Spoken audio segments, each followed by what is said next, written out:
Hey guys, I got something spicy for you today. I've been wanting to bring this deck to you for a while, but I didn't want it to be like back to back to back Bodals Dagger, content. So I had to mix it up and I put an overworld video last time, so I'm full circle again. So here's another Bodals Dagger deck that I came up with. It's a mixed tri version. I hope you guys enjoy, and let's dive right in. So starting, I play Ambulix in the top left, expend water and infect a creature. That's very important, and he has 2 music counters and water element. In the middle, I play Epitrin. He's one of my main fighters. What's great about him is he has a music counter, and his built-in effect is really strong. So he doesn't take damage by music, so that's great. So they can't snipe him, and he doesn't have to worry about Rhyme of the Reckless. So those are bonuses. He's got good elements too. I play nunk'worn in the corner. Everyone knows nunk'worn. He'll fluid morph no matter what. All his attacks count as water. That's very important. And when he dies with exactly 3 counters, he comes back on the board in an open space on your side. So he can potentially recycle himself. So it's a really good card.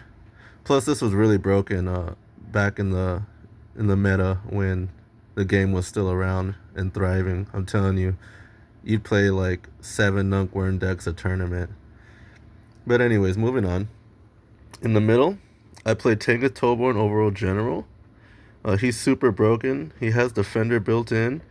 And on your opponent's turn, he gains Fire 5 if you have an Underworlder, Disarm if you control Mephidian, and Elemental Proof all Elemental types 5 if you control Danian. Which we do. So you can see how this gets out of hand. Plus, he's your defender because you're playing a support in the top left. And next to him, he also has a support, and behind him is your Vunra. So his defender is very important in here. We have Olmar, because everybody loves Olmar. Expend fire, deal 10 damage to target creature. And he has a music counter too to top it all off, so very broken card. We play one of them so we can get the Underworld advantage for the tribes in here. In the back, I play Vunra. Non-Danians you control deal 5 additional attack damage to infected creatures. So I combo my Vunra with my Ambulix. So Ambulix is in here just to infect. And he has 2 counters, so that's really good. So expend water, infect creature. So you infect whatever creature you're going to engage with. And then while you're fighting, you get a 5 additional attack damage because of Vunra. So you're always doing +5 on all your attacks. Very important because this is a Bodals Dagger attack deck. So that just really helps things along. So the battle gear, Ambulix is playing Azai Mind Probe. Basically, he has 90 wisdom, which is really good. So he can only be targeted by musics or abilities coming from other creatures with higher wisdom than him. And there's not very many. So Azai Mind Probe basically makes him untouchable. So that's really good. Keep your supports alive. My Epitrin is playing the Bodals Dagger. It's one of my favorite cards. Half of my decks on my channel are Bodals Dagger decks. So yeah, Bodals Dagger, if you play, well, you guys know what it does. But you could pause this and read it if you need to, but it's basically 10 additional damage. My nunk'worn is playing Torrent Crit. So since all his attacks count as water attacks, Torrent Crit makes his water attacks do 5 more because it's water 5. So basically, he's always doing +5. So it's kind of like his own personal Bodals Dagger. So he'll hit +5, and then Vunra gives him +5. So then he's always doing... So it's like he has a Bodals Dagger equipped. So it's really good. And then Epitrin with Bodals Dagger will do +15 because of Vunra. So, if they're... You get it. So you infect them, you get +5 damage. It's really good. My Tenga Toborn, he has the second Bodals Dagger. Very good. He's one of your main fighters because on their turn, he's always defending, and on your turn, you're always attacking with either Epitrin or nunk'worn, depending on the situation. My Olmar is playing the famous and most hated card in this game, Buy Motorcycle. The only card in this game that I think should be banned. The only card. The only card. Buy Motorcycle keeps so many decks from being decks just because it exists. But anyways, yeah, I play it because you have to, and it's a really good card. Gives the equipped creature range and swift, and of course you sacrifice it to target a creature and do the same thing. So that's how you jump into their backlines. A very good card, and it's one of the few staple cards that actually exist in this game, if not the staple card that exists in this game. My Vunra is playing a Zai Mind Probe for the same reasons. His wisdom isn't 90, it's 75, but still, not a lot of creatures can target him. We looked at all the meta creatures and stuff, me and my buddies, and you have to have like a max wisdom. I can't remember his name off the top, but the high mute for Underworld, the one that does the plus 10 damage for snipe attacks or snipe mujiks. So basically, he's still well protected. I could switch this out for a weightless energy vessel. That might be better, but I like a Zai Mind Probe on him. It's not bad. He has 2 Mujik counters, which is really good. He's in here just for casting and his effect. So basically, it's a mixed tribe Bodals Dagger deck. Really good. So Ambulix infects. Vunra gives you plus 5 damage all the time. Tengus Toborn is a beast on your opponent's turn. He's very defensive. The Fire 5, it does a little bit in here. I have like 1 fire attack, I think, in my attack deck. I can't remember. And but the Disarm is just diabolical. That Disarm is so good. It shuts down Zerium armors. It shuts down offensive battle gears. It shuts down battle gears that would give hell. I mean, it's really good. That Disarm goes a long way. And then I do play 2 Danians, so he gets the Elemental Proof 5, which also goes a really long way. He ends up at like 75, 80 health sometimes, so that's really good. The Omar, he's in here just for that extra 10 damage, and he's the Underworld slot for the tribes, which is really good, and you'll see why in a minute. And yeah, so nunk'worn, he's really sticky. He also has water and fire, so that's not bad. The Epitrin is just really hard to get rid of because you can't rhyme it or snipe it. So that's to your advantage. That's really good. And yeah, so moving on. My location decks, I play Newman Voidland. So initiative scan energy, and at the beginning of combat, engaged creatures lose all elemental types and gain 10 energy for each type lost in this way. So this is a location I like to play a lot, but that's because I play a lot of Bodals Daggers decks. So this is usually like a staple in those kind of decks. You don't worry about losing your elements, it doesn't matter. And the health bonus is good. And losing your elements doesn't hurt you because you play a Bodals Dagger attack deck, but oftentimes it'll throw your opponent off, so it's not bad. I play 2 Rapasak.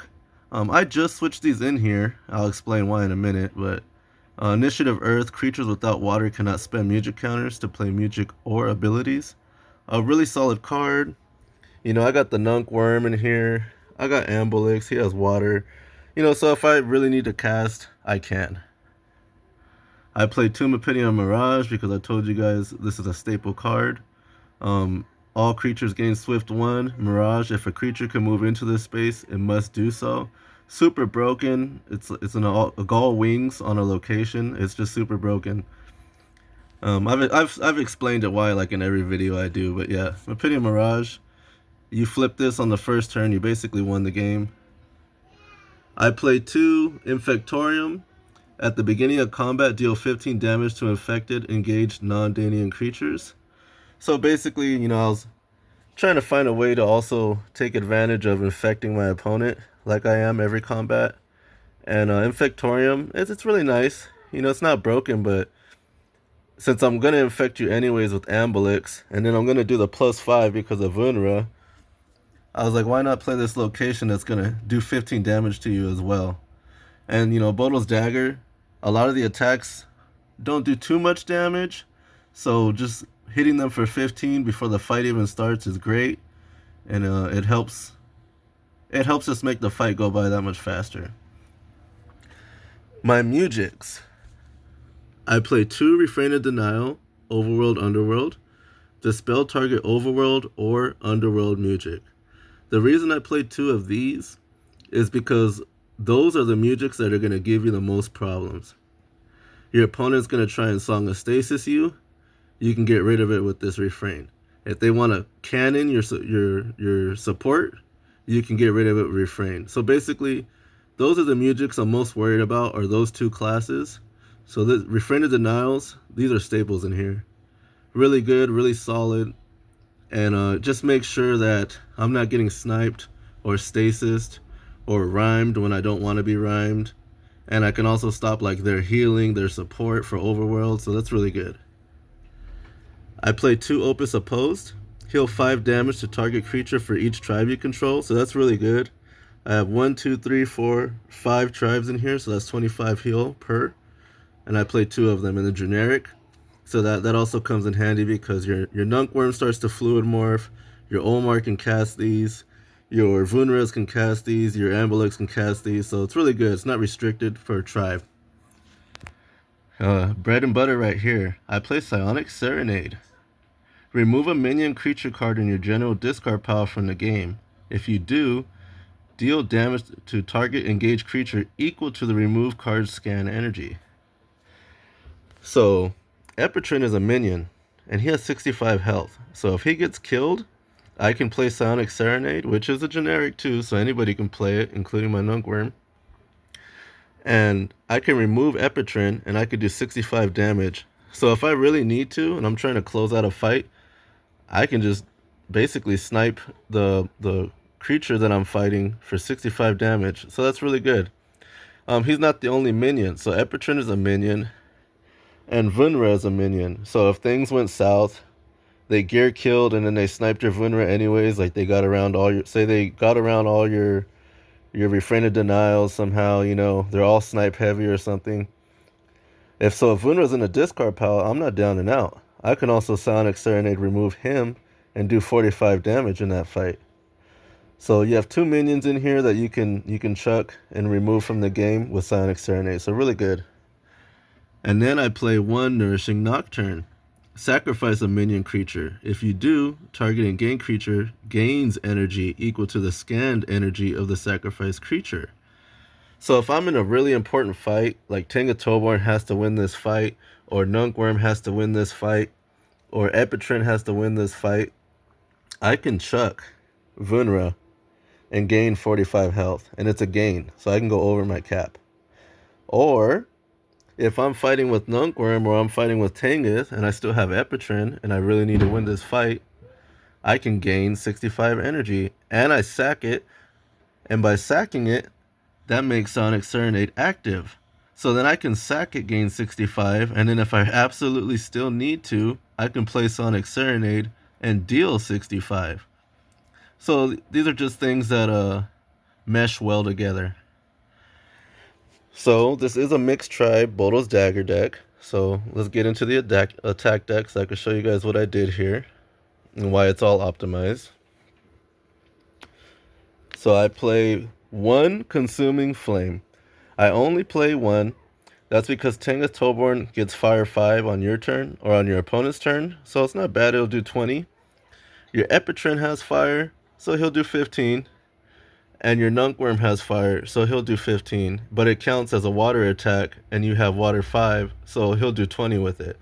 But yeah, so that's the only fire attack I play in here, which is Consuming Flame.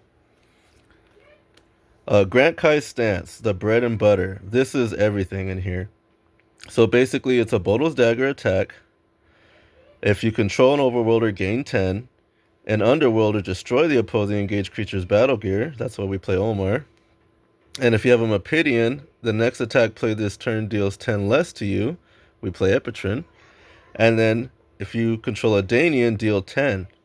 So a Bodals Dagger, this does 10, 20. Then their next attack does 10 less to you, and you gain 10 energy because you have an Overworlder. So it's a super strong card, and you destroy their gear. So this is just a devastating card. You can destroy Zerium Armors, you can destroy... I mean, Zerium Armor is like the main one, right? But you could destroy like another, like your opponent's Bodals Dagger if you're playing against that. Whatever gear they have equipped, you know, you basically get rid of it. So if it's offensive, defensive, it doesn't matter. So yeah, Grant Kai's Stance, we play 2 of them in here. This is why I built this deck. Super strong. So Grand Kai's stance would do 10, 20, 25 because of Vunra, and then it would you'll gain 10, and then their next attack does 10 less. So super strong, super strong. Of course, I play 2 Reverberates. It's a 0 build that could do 10 and then 20 with Bodals Dagger and 25 because of Vunra, so don't forget that. Symmetry Slam because a lot of creatures have fire or water, so it wasn't a bad inclusion. By itself, it does 10, and if you have fire, if they have fire or water like you, it'll do 15, and then because of Vunra, you'll do 20. So it's a really good.